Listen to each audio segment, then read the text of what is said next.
উগ্র হিন্দুত্ববাদের পতাকাবাহী দলসমূহের স্বরূপ সন্ধানে দ্বিতীয় পর্ব, আরএসএসের সহিংসতা। রাষ্ট্রীয় স্বয়ংসেবক সংঘ আরএসএস অখণ্ড ভারত প্রতিষ্ঠার চক্রান্তে উগ্র হিন্দুত্ববাদী দীর্ঘমেয়াদী একটি অপতৎপরতার নাম। সামাজিক ও সাংস্কৃতিক সংঘের আড়ালে একটি সশস্ত্র সংগঠন, একটি দুর্ধর্ষ জঙ্গি তৈরির সংগঠন।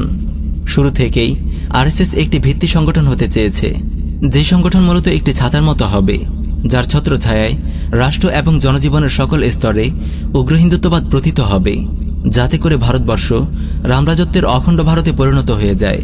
দেশভাগের পরপরই বিভিন্ন শ্রেণী পেশার জনগোষ্ঠী এবং অমুসলিম দলিত ও আদিবাসী সম্প্রদায়কে নিয়ন্ত্রণে রেখে হিন্দুত্ববাদী এজেন্ডায় সামিল করতে বিভিন্ন অঙ্গ সংগঠন ঘোষণা করে আরএসএস।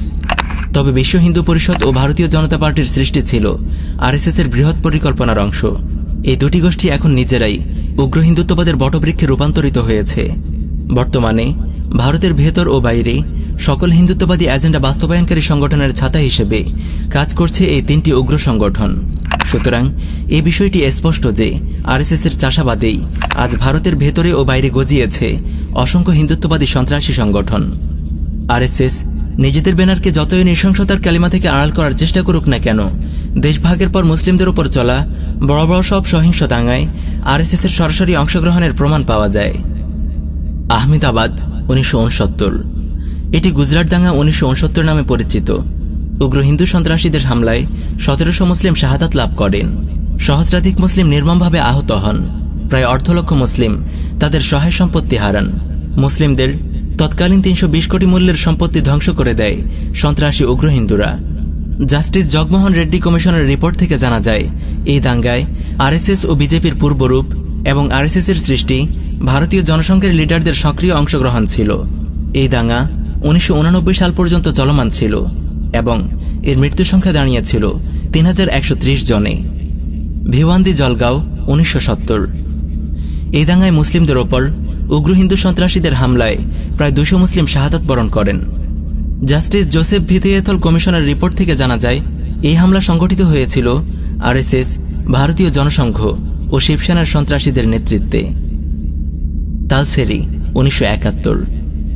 জাস্টিস জোসেফ ভিথিয়েথল কমিশনের রিপোর্টে উঠে আসে, তালসেরিতে মুসলিম বনাম হিন্দু এরকম কোনো বিরোধের ইতিহাস ছিল না। আরএসএস এবং ভারতীয় জনসংঘের কার্যক্রম শুরুর পর থেকে তালসেরির রূপ পাল্টে যায়, কারণ আরএসএস ও জনসংঘ হিন্দুদের মাঝে মুসলিম বিদ্বেষ ও ঘৃণা উস্কে দিয়েছিল। ফলে হিন্দুরা মুসলিমদের উপর আগ্রাসী হয়ে উঠেছিল। আর বর্তমানে এই পরিস্থিতি সমগ্র ভারতে বিরাজমান।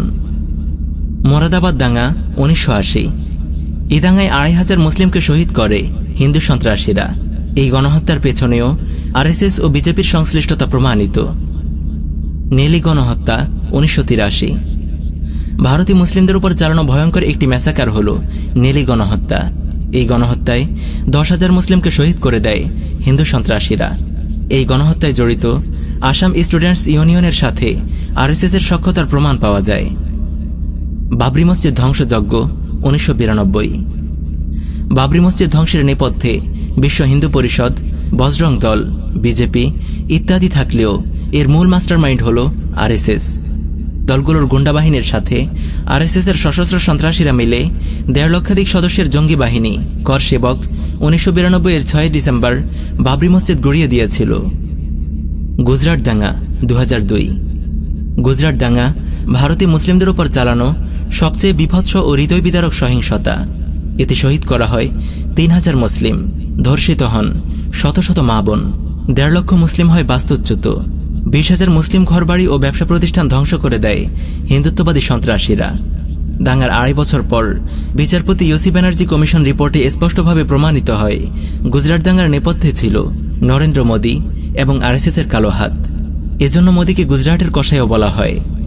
প্রিয় ভিউয়ার্স, এখানে আমরা মুসলিমদের উপর চালানো আরএসএসের সম্পৃক্ততায় বড় বড় কিছু সহিংসতার কথা তুলে ধরেছি। এছাড়া ভারতে মুসলিমদের উপর নিরবিচ্ছিন্নভাবে চলমান ছোট বড় প্রতিটি হামলা ও নির্যাতনের পেছনে আরএসএসের হাত আছে, কারণ এদের ছত্রছায়াতেই ভারতের অলিতে গলিতে দৃশ্যমান প্রত্যেক উগ্র হিন্দুত্ববাদী সন্ত্রাসীর জন্ম হয়েছে।